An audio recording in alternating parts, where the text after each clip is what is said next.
Tapi memang banyak terus kejadian itu setelah mendengarkan atau mengikuti kajian hakikat menuju makrifat itu yang memungkinkan seseorang itu terjebak dalam kesimpulan yang istilahnya menyimpang lah Gus, dalam kaitannya pembelajaran hakikat menuju makrifat itu. Contoh misalkan Gus sering menjelaskan bahwa manusia itu tidak bisa apa-apa. Semua ini yang menggerakkan adalah Allah. Allah sendiri yang menggerakkan. Iya. Tidak punya kemampuan apa-apa. Akhirnya dari dasar penyampaian Gus yang seperti itu, ada kemungkinan orang itu berkesimpulan bahwa kalau gitu melakukan pencurian ya tidak apa-apa. Lawang manusia itu tidak bisa apa-apa. Mencuri, yang mencuri juga Allah. Manusia tidak punya apa-apa. Terus yang dicuri juga miliknya Allah. Akhirnya kesimpulan itu membuat dia melakukan itu. Sehingga ya tidak apa-apa berarti. Seperti itu. Contoh lebih parah lagi ya juga termasuk melakukan perjudian, bahkan pembunuhan. Nyawa itu di tangan Allah. Nyawa itu yang punya Allah. Yang membunuh Allah, yang dibunuh juga Allah, begitu. Akhirnya dia merasa melakukan itu ya tidak berdosa, Gus.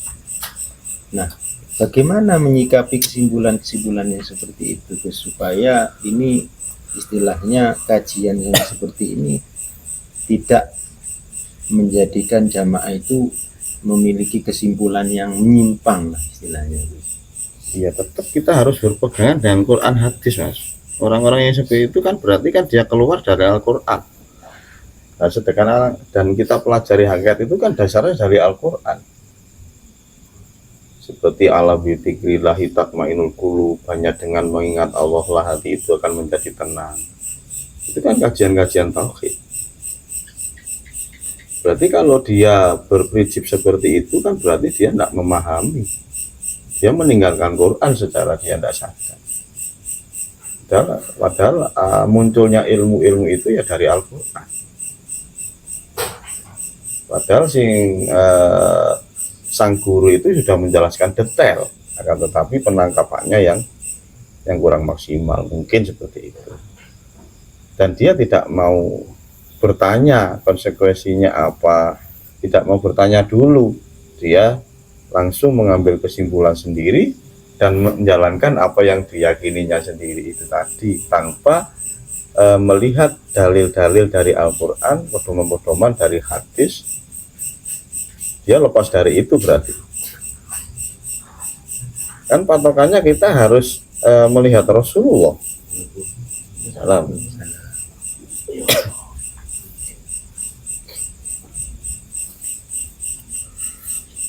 Nah, Rasulullah seperti apa? Dulu kita mengasih contoh dalam riwayat-riwayat hadis, seperti apa perilaku Rasulullah. Seperti itu harusnya. Nah, kalau kesimpulannya hanya dimakan mentah seperti itu kan ya rusak. Mungkin salah satu dulu itu ulama-ulama dilarang untuk menyampaikan hakikat seperti itu, mungkin salah satunya yang dikhawatirkan itu. Nah, itu kan termasuk konsekuensi, Mas. Konsekuensi sisi negatif dari pembelajaran hakikat itu sendiri. Efek negatifnya ke situ. Tapi kan tidak semuanya. Sama juga orang-orang syariat juga sama, ada konsekuensi negatifnya. Seperti sekarang kita menggunakan peralatan yang buatan orang kafir, katanya haram, tidak boleh memakai. Kan itu kan namanya juga salah dalam memahami syariat. Karena Rasulullah tidak pernah pakai celana, kita harus pakai jubah, seperti itu kan. Nah, itu kan juga konsekuensi negatif dari syariat. Nah, kalau sama-sama hukum syariat dan hukum hakikat ini mempunyai konsekuensi negatif, ya kenapa dari syariat melarang ajaran hakikat disampaikan? Kan sama-sama ada efek negatifnya. Orang yang tidak sholat dianggap seperti anjing, kan itu. Hukum-hukum syariat ada yang menjelaskan seperti itu, Mas. Nah, tapi kalau kita telan mentah-mentah yang tidak punya teman kita di dunia ini, kalau semuanya dianggap anjing, itu harus dipahami. Itu lagi dikoreksi lagi keterangan-keterangan seperti itu. Jangan mudah kita menyampaikan keterangan-keterangan seperti itu yang akhirnya menjadikan umat ini pecah belah.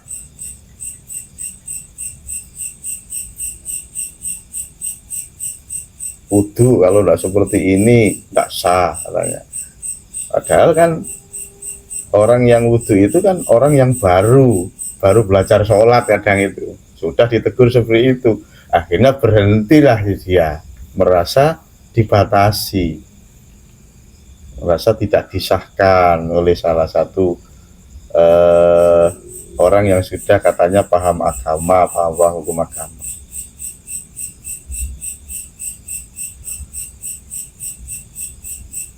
Jadi memang kita harus diskusi seperti ini biar ketemu sisi mana yang akhirnya nanti melangkahnya kita bagaimana kita akan bisa memahami keilmuan di dalam Islam itu dengan keseluruhan gitu loh. Tidak hanya dari syariat saja, dari torekoh pun harus kita ambil juga dari hakikat. Dari keempat tahapan itu, syariat, torekoh, hakikat, ma'rifat itu harus kita pelajari semua. Baru ketemu bagaimana cara menjalankan Islam itu semestinya. Nah, itu.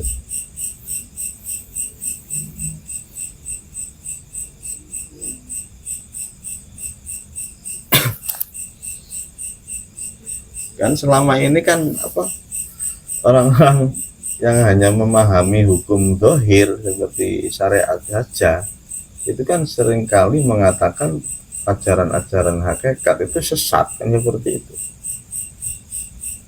Nah, padahal dari sisi syariat pun yang sesat ya banyak, Mas. Itu seperti orang mengharamkan orang pakai celana itu karena Rasulullah tidak pernah pakai celana, kan gitu. Nah, itu kan juga kesesatan juga dalam bersyariat, kan gitu. Orang yang tidak sholat tidak usah dikubur, ada yang katakan seperti itu. Ya terus mau ditaruh di mana jasadnya kalau tidak dikubur? Gitu loh. Jadi sebaiknya bagi kita yang belajar hakikat, ma'rifat, termasuk syariat, termasuk belajar apapun, itu jangan terlalu cepat mengambil kesimpulan. Iya. Kita uji coba dulu. Seperti katakanlah membuat salah satu masakan lah. Kan itu kan dari berbagai unsur. Katakanlah kalau di tahapan itu tadi ada syariat, ada toreko, ada hakikat, ada makrifatnya, ada garam, ada gulanya, ada kunyitnya, kan, dan lain sebagainya. Itu kan merupakan perpaduan kan sebetulnya. Seperti masakan itu. Kita uji coba dulu bagaimana pengeterapan hasil yang telah kita terapkan dari perpaduan keempat ilmu ini, tingkatan ini. Seperti sayur itu sama. Oh, terlalu asin berarti garamnya terlalu berlebih, kita kurangi. Oh, saya cara menyampaikannya terlalu sensitif yang akhirnya jamaah ini tidak nyaman. Ya harus kita kurangi. Cara kita berdakwah itu harus kesannya itu agak boleh ngarani wis. Koyo sedikit memaksa lah gitu lah, ekstrim lah. Nah, kita coba kita sampaikan seperti itu. Apa efek dari jamaah ini? Gitu loh. Loh, kok tambah menjauh jamaah, kok malah enggak mau ngaji? Ya berarti kan harus kita kurangi ekstrim itu. Enggak boleh kita kejam cara menerangkan itu, enggak boleh. Pikirannya orang itu enggak nyaman. Harus kita buat nyaman. Biar ilmu itu cepat masuk, kan gitu. Kan sama-sama sayur, kah terlalu asin berarti kita kurangi garam, sama saja mas. Harus eksperimen dulu. Itu dari sisi yang menyampaikan, Gus. Iya. Kalau yang dari sisi jamaah tadi ya tetap jangan terlalu cepat ngambil kesimpulan ya, Gus. Iya, tergantung yang menyampaikan itu tadi mas, kuncinya dari situ. Ketika sosok katakanlah pendakwah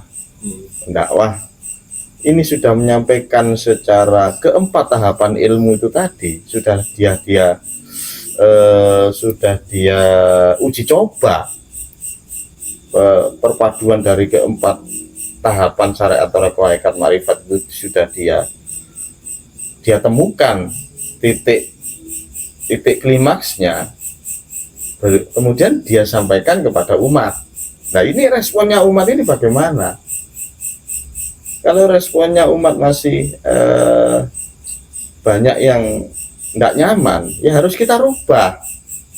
Manajemen kita berdakwah itu harus kita rubah. Bagaimana cara umat ini bisa merasa terbimbing, terayomi, gitu. Makanya saya sendiri kan pengalamannya belajarnya dulu kan mulai dari syariat. Saya dulu mengajarkan syariat seperti kitab Sulam Taufik, Sulam Safina, terus Bidayatul Hidayah, Ta'lim Muta'alim, dan banyak kitab-kitab. Nah, ya waktu itu pertama kali ya saya terangkan, saya jelaskan apa yang menurut di kitab tersebut. Nah, tapi fakta yang saya alami, jamaah ini malah habis mas. Malah habis. Kemudian saya masuklah ke Toreko. Nah, masuk ke Toreko. Sudah mulai jamaah ini mulai ngumpul lagi. Gitu loh. Karena sudah katakanlah enggak seberapa ekstrim lah apa yang saya sampaikan, saya saring lagi, gitu loh. Saya perhalus lagi cara saya menyampaikan kepada umat. Nah, akhirnya hasil, tapi kurang maksimal. Kemudian masuklah saya di tahapan hakikat. Nah, dan pada waktu saya mendalami hakikat tersebut, ilmu hakikat, tambah banyak mas. Jadi umat ini banyak yang datang sama kita karena kita sudah tidak ekstrim lagi, gitu loh. Apapun yang umat keluhkan bisa kita kasih jawaban, bisa kita kasih solusi dengan secara halus. Nggak seperti waktu di syariat dulu, gitu loh.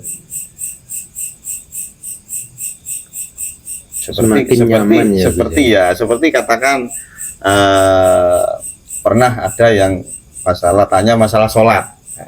Nah, orang itu kerja pasir, naikkan pasir itu ke truk gitu. Nah, kadang itu dia waktu zuhur itu ada di atas truk mas, kirim pasir itu. Nah, dia mau berhenti, nyuruh supirnya berhenti kan enggak enak, mau sholat. Nah, terus di mana itu sholatnya, kan seperti itu.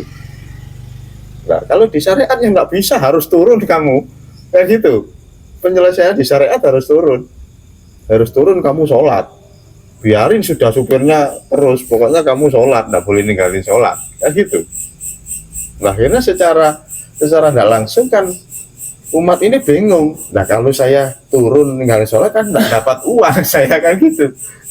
Di sisi lain kebutuhan keluarga. Nah, akhirnya saya kasih solusi. Kalau memang sampean tidak bisa sholat, tidak bisa turun, ya sampean sholat dihormatil waktu.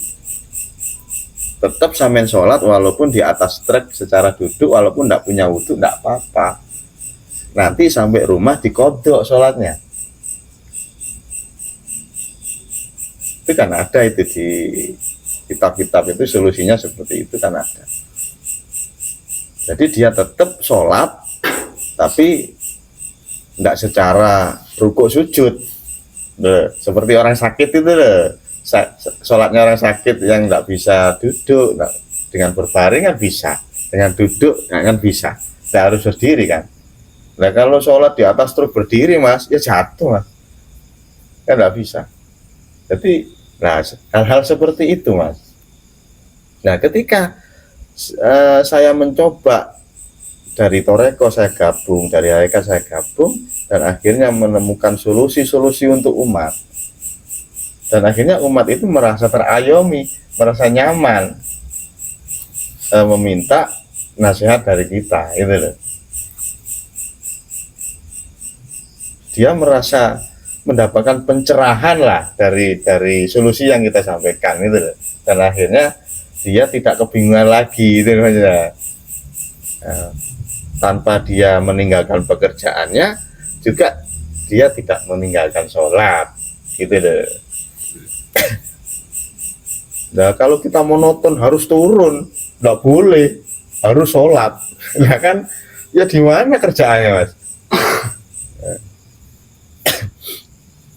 Jadi seperti yang Gus ibaratkan tadi itu, kalau hanya syariat saja, jenengan mengibaratkan sebuah masakan, mungkin masakannya hanya pakai garam saja. Iya, itu. Tidak ada gulanya, tidak ada mericanya, tidak ada penyedap rasanya. Kalau pakai garam saja jadinya ya kurang enak, akhirnya kurang diminati kan begitu. Makanya kan apa yang saya sampaikan ini kan sebetulnya kan hasil dari pengalaman saya sendiri. Dari awal saya menyampaikan syariat, ilmu ajaran syariat, hasilnya kok begini. Setelah itu saya modif lagi sama Toreko, hasilnya kok lumayan, tapi kan masih kurang, kayaknya kurang. Cara masakan itu masih kurang sedap lah. Nah, akhirnya masuklah saya ke hakikat. Nah disitulah saya menemukan kasih sayang, kerendahan hati, bisa sering introspeksi diri, bisa sering bertafakur dan akhirnya suka bersyukur.